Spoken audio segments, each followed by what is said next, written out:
Today's class we will get introduced to the various art materials that most of the artists use. Okay, तो let's get started without any further ado. सबसे पहले हम आ जाते हैं pencils पे. Okay, जिसमें से सबसे पहले कैटेगरी है हमारी ग्रेफाइट पेंसिल्स. ओके, तो ये इन पेंसिल्स का आपको एक सेट मिलता है. मेरे पास ये ब्रस्ट्रो का सेट है. मैं आपको ब्रांड प्रमोट नहीं कर रही. You can buy whichever suits you. Okay, so इस पर्टिकुलर सेट में हमें 12 पेंसिल्स का सेट मिला है, जिसमें से ये पहली लाइटेस्ट शेड है हमारी 2H शेड.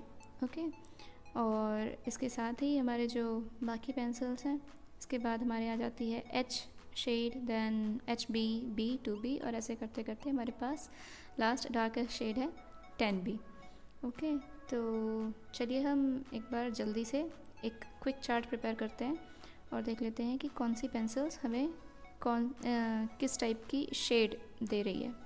ओके, ये हमारी H, 2H से बढ़ते हुए हम आगे 8B and the darkest is 10B.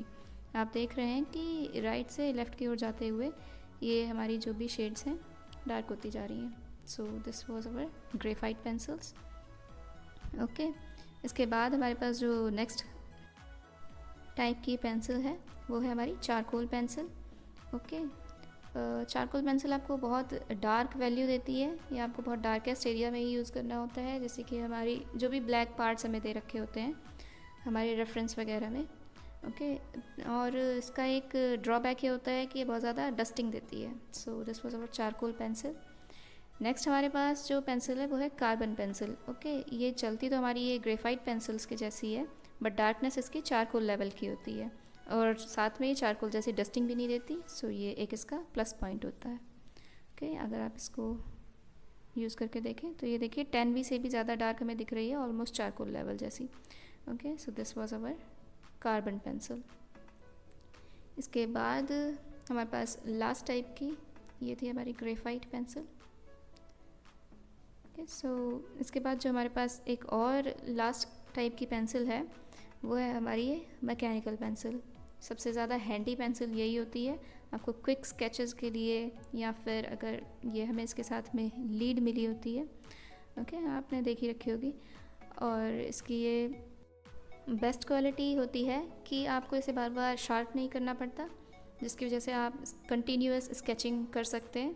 Okay, outlines वगैरह बनाने में ये बहुत ज़्यादा हेल्पफुल रहती है. So this was our mechanical pencil.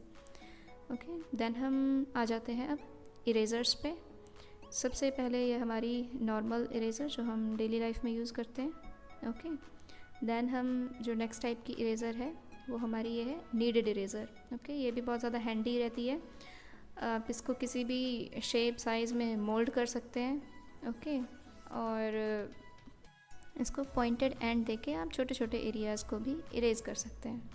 So this was our kneaded eraser. Okay, then next type की जो इरेज़र है वो है हमारी ये mechanical eraser. Just like mechanical pencil, इसमें भी आपको ये लीड मिलती है साथ में. ओके, एंड आपको अगर बहुत प्रिसाइज एरिया में मिटाना है या किसी एरिया में हाइलाइट्स ऐड करनी है या फिर बहुत पतले स्ट्रोक्स कहीं देने हैं तो उसमें बहुत ज़्यादा हेल्पफुल रहती है. So this is our mechanical eraser. Okay, so ये थी हमारी अलग अलग टाइप्स की इरेज़र. नेक्स्ट हम आएंगे हमारे ब्लेंडिंग टूल्स पर. अलग अलग ब्लेंडिंग टूल्स हमारे पास अवेलेबल रहते हैं, जिसमें सबसे बेसिक टूल है ये ब्लेंडिंग स्टम्प्स. ओके, ये पेपर के बने हुए स्टम्प्स होते हैं. इसको अलग अलग साइज़ में आपके पास अवेलेबल रहते हैं ये. चलिए देखते हैं हम इसका यूज़ कैसे करते हैं. ओके, ये अपने पेंसिल से हम लाइट शेडिंग कर लेंगे एंड देन हम इसको ये ब्लेंडिंग स्टम्प की हेल्प से ईजीली ब्लेंड कर सकते हैं. ओके, अगर आपको थोड़ा स्मूथ ब्लेंडिंग चाहिए तो आप स्मॉल सर्कुलर मोशन में ब्लेंड करिए स्मूथली. ओके, तो वो आपको एक बहुत अच्छा ब्लेंडिंग देता है. ओके, सो ये आपके अलग अलग साइज़ में अवेलेबल होते हैं, ताकि आपको अगर छोटे साइज़ में ब्लेंडिंग करनी है तो उसके लिए भी इजीली हो सके. ओके, सो नेक्स्ट हमारे पास जो टूल है वो है हमारी eye makeup brush. Smooth blending के लिए ये भी हमारा एक बहुत अच्छा टूल हो रहता है. चलिए देख लेते हैं हम इसको कैसे यूज़ करना है. ओके, सबसे पहले हम वही पेंसिल से लाइटली शेड कर लेंगे एंड देन हम इसको लाइटली पेंसिल स्ट्रोक्स की ही डायरेक्शन में मूव करते हुए ब्लेंड करते हैं। अगर हमें जहाँ पर ब्लेंडिंग के बाद भी पेंसिल स्ट्रोक्स विजिबल चाहिए तो वहाँ पर हम ब्रशेस का यूज़ करते हैं, जैसे कि हेयर ड्राइंग वगैरह में। ओके, अलग अलग साइजेस में अवेलेबल रहते हैं, तो आप उस टाइप से यूज़ कर सकते हैं।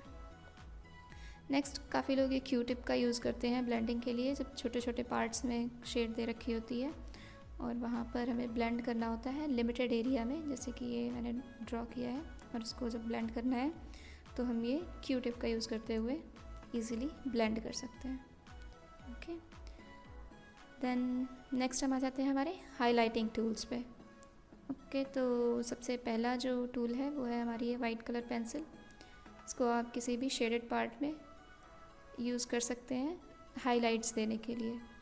मुझे बहुत ज़्यादा यूज़फुल नहीं लगती, आप देख रहे हैं कोई बहुत ज़्यादा असर नहीं दिख रहा है। ओके, बट इसके अलावा जो टूल होता है ये है हमारे पास white gel pen. This is pure magic. Okay, आप कोई भी शेडेड पार्ट लीजिए, और ये हमारे पास अलग अलग थिकनेस में अवेलेबल होता है, अलग अलग ग्रेड्स में, 10, 5 और 8। ओके, तो आप इसको किसी भी शेडेड पार्ट में यूज़ कर सकते हैं हाइलाइट्स देने के लिए। ज्वेलरी वगैरह में ये बहुत ज़्यादा यूज़फुल रहता है। ओके, डॉटिंग करके या फिर छोटी छोटी लाइंस बना के आप इसकी हेल्प से हाइलाइट्स दे सकते हैं।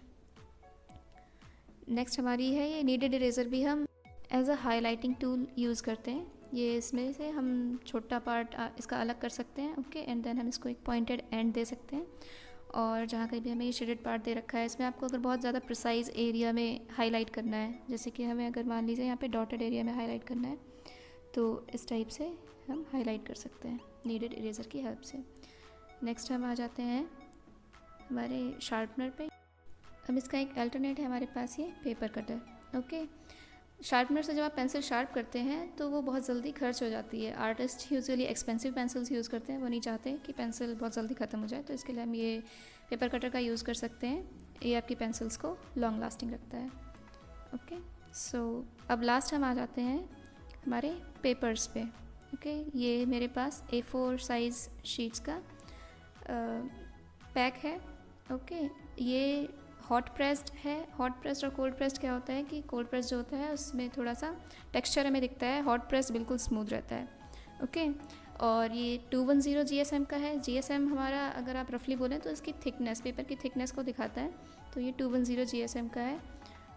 और ये नेक्स्ट है हमारे पास A3 साइज़ शीट्स। ओके, तो आप अगर A4 साइज़ से कंपैरिजन करें तो ये जस्ट इससे हाफ़ होता है। ओके, ये मैंने रिसेंटली A3 साइज़ ड्राइंग बनाई थी।